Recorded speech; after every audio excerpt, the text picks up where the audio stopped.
Allohim, meni o'z holimga tashlab qo'yma.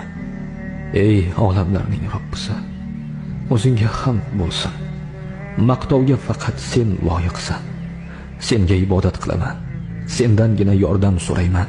Meni ne'mat ato etilganlarning yo'liga, iymonga hidoyat et. Adashganlar, g'azabga uchraganlar yo'lida qilma Allohim. Buyuk sinov berding Robbim. Bu sinovdan yorug' yuz ila meni chiqar.